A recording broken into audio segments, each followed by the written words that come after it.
Ito yung kasamahan ko sa panggabing bumabiyahe. Tingnan nyo yung nangyari rito. Durog na durog talaga. Condolence din sa mga naano rito, mga namatay rito, no. At yun, sa mga kapwa ko yung express driver, ingat po tayo lagi sa pagmamaneho. Ayan, talagang wasak na wasak talaga. Pitpit na pitpit talaga dito yung pasahero. Babae yung na matay rito. Ilan tao rin yung namatay nang dahil sa na to, disgrasya na to.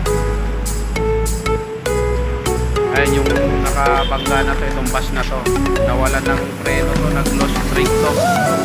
Pagka-lost brake, dito siya sumalpok. Sa likod nito, babae at saka lalaki yung mga nakasakay rito. Ayun. Condolence sa namatay. Grabe yung pagkabangga na to. Talagang pitpit na pitpit talaga siya. Yan, sa mga kapwa po UP Express driver, yan, ingat po tayo. Grabe talaga. Para siyang tinupi.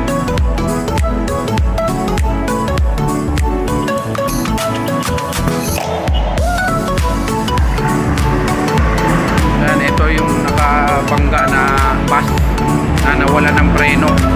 Condolence din doon sa riders na naipit sa ilalim.